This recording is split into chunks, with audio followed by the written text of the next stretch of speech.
कहानी घर की तलाश, जिसको राजेंद्र यादव जी ने लिखा है। आज ही कहानी हमने इसके पूर्व देखी है। कहानी का शेष भाग हम आरंभ करने जा रहे हैं। जैसे कि मैं थोड़ा सा पीछे जाता हूँ कि हमने देखा कि रामू जो किसान का लड़का है, वो सोचता है कि उसकी भी अगर पंख होते तो, हाँ, और सचमुच ही उसको पंख मिल जाते हैं। वो उड़ता है ऊंचा ऊंचा ऊंचा, बहुत अधिक ऊंचा जो है वो चला जाता है। और जब वापस सोचता है कि घर पर आए, तो लेकिन उसको घर नहीं मिलता है। सहसा शाम हो गई, रात हो जाती है, अंधकार छा जाता है। फिर सोचता है कि रात में कहीं ना कहीं गुजारा कर ले और फिर सुबह में अपने घर की तलाश में निकल जाए। तो यह सोचते हुए वह किसी गांव में उतर जाता है और वहां पर पंख वगैरह छुपा देता है। और एक किसान जो वहां पर झोपड़ी नुमा मकान है, वहां पर जाता है जहां पर एक किसान बैठा है। उसकी पत्नी सहसा रोटियां वगैरह डाल रही है और वो जैसे घबराया हुआ है, परेशान है, रोने को हुआ है, क्योंकि माता पिता की याद या अपने घर की याद उसको आ जाती है। सहसा बहुत परेशान है। किसान जो है वो जानता है कि ये लड़का इस गांव का तो नहीं है, पता नहीं कैसे कहां से ये आ रहा है। इसलिए किसान उसको पूछता है कि अरे लड़के, तू कौन है, कहां से आया है? रामू ने रोते रोते इसे बताया, मैं भी किसान का लड़का हूं और जंगल में भटक कर रास्ता भूल गया हूं। रामू की हालत देखकर किसान को उस पर दया आ गई। उसने बड़े प्यार से उसे समझाया, उसके हाथ मुंह धुलवाए, खाना खिलाया और सोने के लिए बिस्तर बिछा दिया। पर रामू को बड़ी देर तक नींद नहीं आई। माँ बाप की परेशानियों को सोचकर वो रोता रहा और उसे बुरे बुरे सपने आते रहे। उस किसान ने उसके हाथ पैर वगैरह धुलवा दिए, खाना वगैरह खिलवा दिया। जब वो उसका चेहरा देखकर ही किसान समझ गया कि बहुत परेशान है। उसने बिस्तर वगैरह उसको लिए डाल दिया और जिसे कहा कि आप सो जाओ, आराम कर लो। अब देखिए कि रामू की अवस्था ऐसी हो गई कि वो सो तो रहा है लेकिन नींद नहीं आ रही है। देखिए कब होता है, कब हमें नींद नहीं आती है? जब हम हमारे मन में कई प्रकार के प्रश्न उपस्थित होते हैं, कई समस्याओं से हम जब ग्रस्त हो जाते हैं, उस समय हमें नींद नहीं आती है। और जाहिर बात है, जब हम उस परेशानी में आते हैं और जब हम सोने की कोशिश करते हैं, उस समय हमारे मन में या दिन भर जो हम सोचते हैं उस समस्या को लेकर, तो रात में भी हमें भयानक से जैसे सपन वगैरह आते हैं। सपन क्या होते हैं? सपन यही होते हैं जो आपने दिन भर देखा, भोगा, सहा, वही जो है आपका मन क्या करता है, आपको स्वप्न बता देता है। तो जाहिर बात है भयानक स्वप्न उसके सामने आ रहे हैं कि पता नहीं अब वो घर पर जा पाएगा या नहीं जाएगा, पता नहीं इसकी हालत आगे क्या होगी। इस प्रकार से उसको नींद नहीं आ रही है। और अगले दिन उस किसान ने रामू को लेकर आसपास बहुत खोज की, बहुत से लोगों से पूछा, लेकिन न रामू के गांव का पता लगा और न ही उसके माँ बाप का। देखिए अगले दिन सुबह में वो बेचारे किसान ने क्या किया, उस बेचारे ने उस लड़के को ले लिया रामू को और आसपास जो है गांव में खोजा कि उसका गांव कहाँ है, कौन है। लेकिन ये बहुत दूर आ गया था, इतने दूर कि उसको भी अंदाजा नहीं था, उसको भी पता नहीं था कि वो कितनी दूर वहां से आया है। इसलिए यह भी कोशिश बेकार गई। उस किसान ने बेचारे ने बहुत इधर उधर खोजा। इस परेशानी में वह पंखों के बारे में भी जो है वो भूल गया। अब वो वहीं रहने लगा। क्या हो गया, कथा को थोड़ा सा गति यहाँ पर राजेंद्र यादव ने दी है कि अब जो है बहुत दिन हो गए, 2-4 दिन हो गए, 8-10 दिन हो गए। अब एक जो बात हमारे मन मस्तिष्क में रहती है वो हम भूल जाते हैं। उस तरह से रामू ने अपने पंखों वाली बात भी भूल गया, जो वो पंख लगाकर उड़कर यहाँ आया था, जिसको उसने छुपाए थे, वह भी वो भूल गया। और वहीं पर अब क्या है, उन्हीं किसानों के साथ रहने लगा। उधर किसान की एक लड़की थी जिसका नाम था राधा, और वो जो किसान है उस किसान को एक लड़की है, नाम है राधा। देखिए जैसे कहानी हम आपके सामने बता रहे हैं, वैसे वैसे आपको शायद आगे की कथा भी समझ में आनी चाहिए। जैसे हमने कहा किसान का लड़का था रामू और इस किसान को लड़की है राधा, तो शायद बात आपके समझ में आ जाए। हाँ वही बात जो आगे हम कहेंगे। उसको लड़की, उसके लड़की का नाम है राधा। राधा रामू के बराबर की ही थी। वो वह उसके साथ खेलती और उसका मन बहलाने की कोशिश करती। अब राधा जो उसके बराबरी की थी, जिसे 14-15 वर्ष की होगी या 10-12 जो भी आयु है, मतलब उसके बराबरी की ही थी और बस वो उसके साथ ही खेलती ही, उसका मन वगैरह बहला देती। इस तरह से एक रात की बात है। यहाँ पर कथा को थोड़ा और आगे बढ़ाया गया है कि एक रात की बात है, रामू अपने माँ बाप खेत फसल के बारे में राधा को बता रहा था। अचानक उसे याद आया कि नहर के किनारे उसे पंख मिले थे, उन्हें ही बांधकर वो उड़ते उड़ते अपने गांव से दूर निकल आया है। उसे यह भी याद आया कि उसने पंख एक झाड़ी में छुपा दिए थे। वो उसी पंख खोजने की जानने लगा। और अचानक उसने पूरी बातें जो है राधा को बताई थी। और अचानक उसको याद आया, अरे मैं तो यहाँ आया था, पंखों की सहायता से आया था, और वो पंख उस जो नहर के किनारे मिले थे उसी उड़कर आया था और उसने जो है उसको झाड़ी में छुपाए। फिर सोचा अरे मुझे पंख खोजने चाहिए और फिर लगाकर अपने घर की तलाश में निकलने चाहिए। अचानक उसको याद आया, राधा ने उसे समझाया सुबह उठकर पंख खोज लेना, लेकिन अपना गांव पहचानोगे कैसे? रामू ने उत्तर दिया, दिन की रोशनी में मैं जरूर अपने गांव को पहचानूंगा। राधा ने उसको रुकाने की कोशिश की। राधा राधा कहती है अरे ये तो रात है, सुबह में जो है पंख वगैरह खोलो। फिर वो कहती कि तुम्हारा गांव पहचानोगे कैसे? वो कहता कि दिन के उजाले में मैं बिल्कुल अपने गांव को पहचान लूंगा। सुबह उठते ही रामू सबसे पहले पंख की खोज में झाड़ी के पास पहुंचा, लेकिन उसका वहां पर कोई नामो निशान नहीं था। और अगले ही दिन सुबह ही रामू पंख खोजने के लिए झाड़ी की ओर चला गया, जहां पर इसने पंख छुपा कर रखे थे।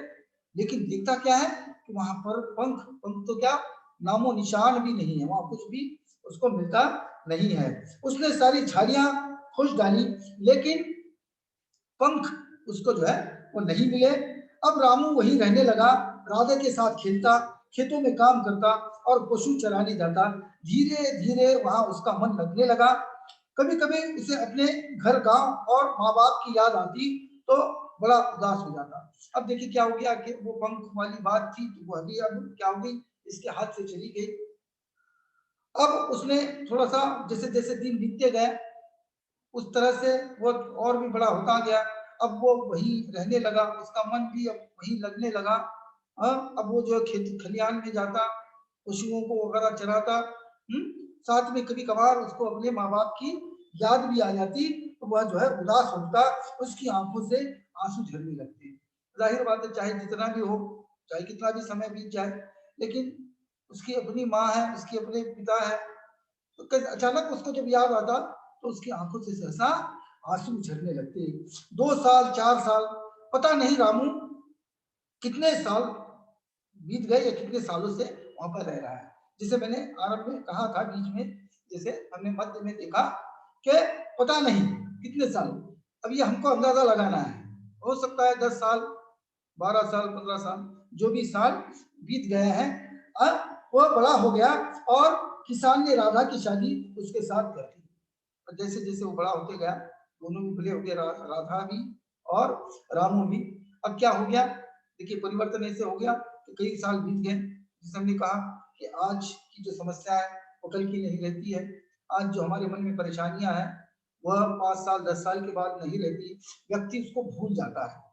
उस तरह से रामू सब कुछ भूल गया, यहीं पर रहने लगा और इतना बड़ा हो गया। तब उसकी शादी भी जो है उस किसान ने राधा से कर ली, एक अलग झोपड़ी बनाकर दे दी। लेकिन कभी कभी रामू को उसके माँ बाप की याद आती तो उसे लगता कि वह घर उसका नहीं है, मुझे अपने घर या गांव की खोज में जाना चाहिए। उसने कई बार राधा से कहा भी कि अब हम दोनों को घर की तलाश में निकलना चाहिए, लेकिन राधा कह देती किसी दिन चलेंगे। इसी बीच उसके घर एक नन्हा मुन्ना बच्चा भी आ गया है। जिसे मैंने संकेत आपको दिए थे कि क्या हो गया कि रह रहकर उसको याद आता है कि नहीं, अब क्या है, ये घर मेरा नहीं है। किसान ने उनको भी एक अलग झोपड़ा, जैसे कमरा बनाते हैं झोपड़ा बनाकर दिया है, वो उसमें रहने लगा अपने पत्नी के साथ। राधा के साथ। लेकिन अनायास ही उसको लगता है कि नहीं नहीं, अब हम मुझे जो है अपने गांव या अपने घर की तलाश में निकलना चाहिए। मुझे ही नहीं बल्कि मेरी जो पत्नी है राधा, उसको भी निकलना चाहिए। इसी में एक साल बीत गया और जो है उनके घर में एक नन्हा बच्चा भी आया सहसा, उसको संतान भी जैसे हो गई है। और वो बार बार अपनी पत्नी राधा को कहता कि चलो हमें गांव खोजना है, हमारा घर खोजना है, तलाश करनी है, घर की तलाश करनी है। तो राधा जो है उसको नहीं, अभी नहीं, बाद में, अभी नहीं, बाद में कहकर उसको रोके रहती है। एक विशेष बात क्या है यहाँ पर, राधा नहीं चाहती है, राधा नहीं चाहती है कि रामू जो है अपने गांव की तलाश में या घर की तलाश में चला जाए। वो उसको वहीं पर रोकना चाहती है, अपने ही गांव या अपने घर में वहीं पर रहने के लिए मजबूर करना चाहती है। इसलिए वो टालती है, कहते हाँ नहीं, बाद में देखेंगे, हाँ जाएंगे, बाद में जाएंगे। और इसी बीच एक मुन्ना नन्ना मुन्ना बच्चा भी वहां पर आ गया। एक दिन राधा कहीं बाहर गई थी किसी काम से, शायद जैसे हमेशा होता है, बाहर चली गई।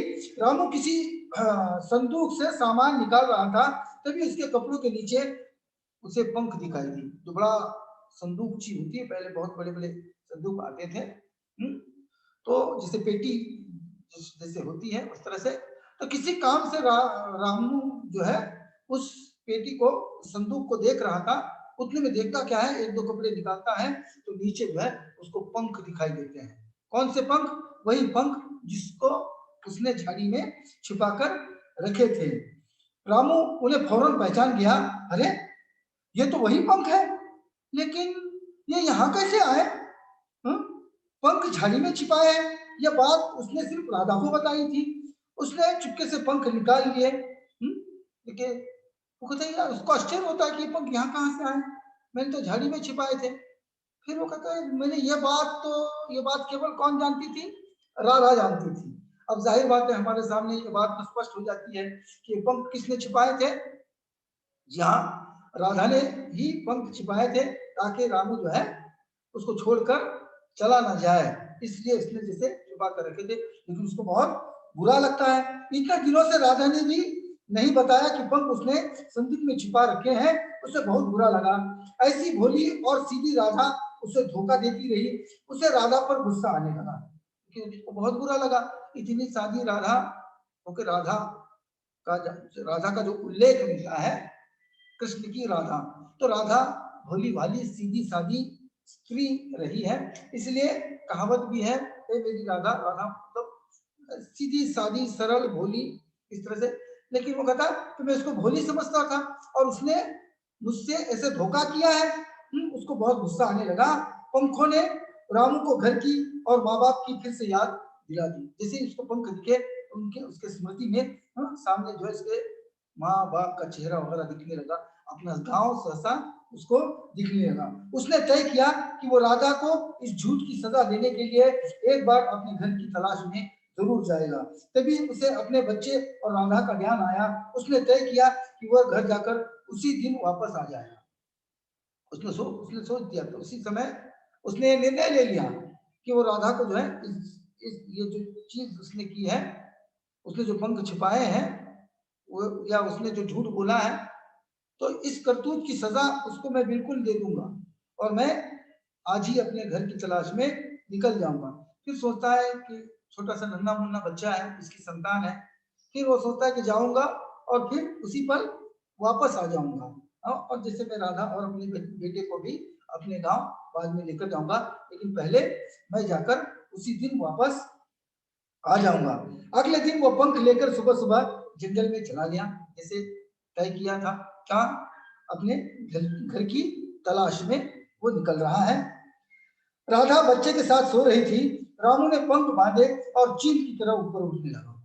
और जैसे ही राधा सो रही थी, उसको छोड़कर रामू ने पंख वगैरह बांध लिए और चील की भांति जो है वह ऊपर उड़ने लगा। उसका मन आनंद से नाचने लगा। उसे लगा जैसे ये पिछले साल राधा और उसके माँ बाप के साथ बिताए ही नहीं, और वो इस आनंद में ये भी भूल गया कि ऐसे लग रहा जैसे कई साल हो गए वो यहाँ पर रहता है। उसको तो ऐसे लग रहा कि अभी ये हाल ही की बात है, जैसे मैं आया था और जैसे मैं वापस मैं जा रहा हूँ। वो पहली बार ही की तरह उड़ रहा था और पहले जैसे उड़ते उड़ते ही वो यहाँ पर आया था उसी तरह से वह उड़ने लगा।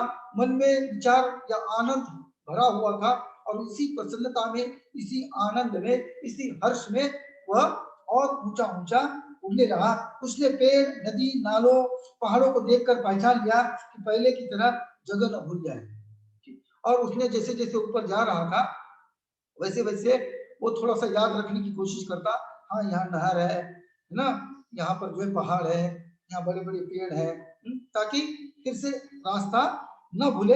इस तरह से वह जो है पहाड़ वगैरह देखकर पहचानने की मतलब जगह उसने देखी और उड़ने लगा। फिर वो ऊपर ही ऊपर उड़ने लगा। उसे ये भी ध्यान नहीं रहा कि वो अपना घर खोजने निकला है। देखिए, मन में विचार थे, आनंद इतना था कि उसने यह भी भूल गया कि वो किस लिए निकला है। वो अपने घर की तलाश करने के लिए निकला है। जब उड़ते उड़ते थक गया तब उसे ध्यान आया, अब उसे अब उसने इधर उधर की घर की तलाश की। जब वो ऊपर उड़ गया बाद में उसको जैसे याद आया, अरे मैं तो घर की तलाश में निकला हूँ। फिर जो है अपने घर को खोजने लगा, घर की तलाश वो करने लगा। लेकिन अब न तो उसे अपना घर ही दिखाई देता था और न ही राधा का। अब जो है वो परेशान हो गया, देख रहा है इधर उधर उधर, बहुत देर तक खोज लिया, उसको अपना गांव या अपना घर तो मिला ही नहीं। वापस जो है वो लौट आया और फिर नीचे उतर कर देखने लगा तो उसको जो है ना अपने खुद का घर मिल रहा है अब, ना ही तो राधा का, मतलब जहाँ वो रहता था, जहाँ पर उसकी पत्नी राधा रहती है, वह भी गांव उसे नहीं मिल रहा है। उसे तो चारों तरफ पहाड़, जंगल और समुद्र ही दिखाई पड़ते थे। जैसे इसने देखा, जैसे मैंने कहा कि ऊपर ऊपर जैसे जाते हैं धरती जो है एक समान ही दिखाई देती है। तो वह परेशान हो गया, उसे ऊपर से सभी चीजें जो है क्या है कि नीचे पहाड़ वगैरह सब एक जैसे ही दिखने लगे।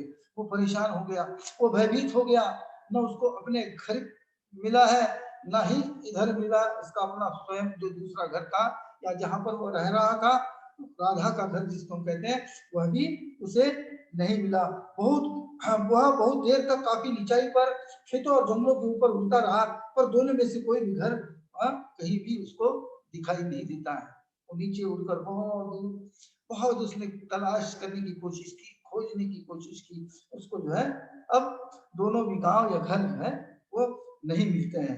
कहते हैं जैसे यहाँ पर कहानी रुक गई है कि कहने का तात्पर्य क्या है, कहानी का एक पैराग्राफ रहा है, एक अंश रहा है, लेकिन क्या है कि रामू की अवस्था क्या हो गई है ना, वो तो उड़ता ही जा रहा, अब उसको ना अपना घर मिला है ना तो राधा का घर मिला है, और वो इसी तरह से वो उड़ते ही जा रहा है, वो इधर से उधर उधर से। अब क्या है यहाँ पर कथा जैसे समाप्त हो जाती है। अब कहानीकार को जो कहना है एक अंतिम जो है वह क्या है, कहते हैं रामू उस दिन से आज तक उसी तरह से भटक रहा है।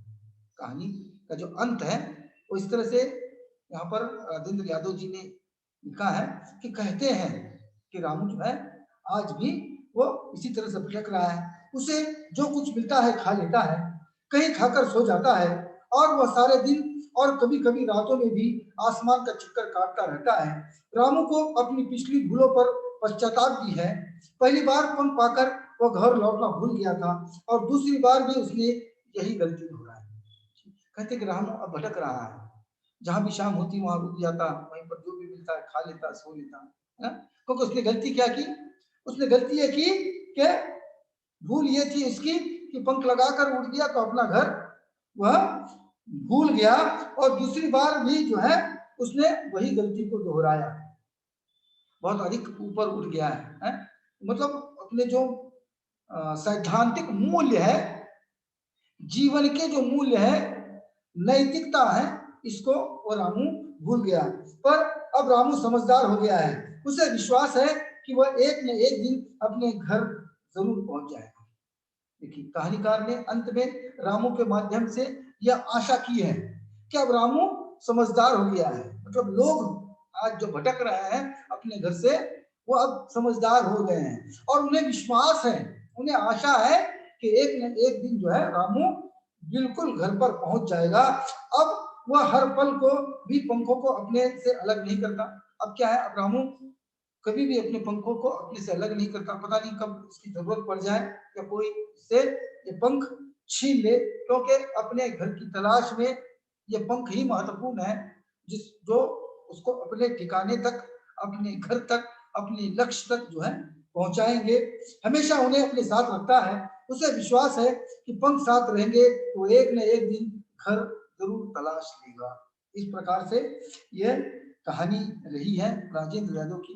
मतलब अंत ये से राजेंद्र यादव जी ने कहा है कि उसको ये विश्वास है, यद्यपि ये पंख हमारे साथ है, मतलब साधन यदि आपके पास है, संसाधन आपके पास है, तो आप बिल्कुल आपके लक्ष्य की ओर आप बढ़ सकते हैं। अंत में हम कह सकते हैं कि ये केवल एकमात्र रामू नहीं है, बल्कि रामू के माध्यम से आज जो समाज में लोग अपने ही घर से, अपने ही मानव मूल्य से भौतिक साधनों की लिप्साओं में लिप्त होकर जो भटक रहे हैं, उनके लिए ये कहानी है। और ये भटकन और घर से दूर होने की पीड़ा आज का हर वह युवक भोग रहा है, जो भौतिक ऊंचाइयों को छूने के लिए बाहरी पंखों के सहारे उड़ते उड़ते नगरों, महानगरों तथा विदेशों में भटक रहा है, अपने घर की तलाश में। अपने जड़ों से अलग होने की पीड़ा वह आज भी भोग रहा है। इस प्रकार से ये कहानी थी।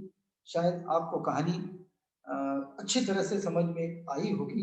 यद्यपि कोई समस्या है इस कहानी के संदर्भ में, कुछ हिस्सा यदि आपको समझ में नहीं आया है, आप अभी सवाल पूछ सकते हैं, या फिर हमसे संपर्क करके भी सवाल पूछ सकते हैं। छोटी सी ये कहानी थी घर की तलाश, जिसको यादव जी ने, राजेंद्र यादव जी ने जिसको लिखा है। यहाँ पर आकर हम रुकते हैं, फिर मिलेंगे अगले पीरियड में एक नए कहानी के साथ। तब तक घर पर रहिए, सुरक्षित रहिए, मुझे दीजिएगा इजाजत। धन्यवाद।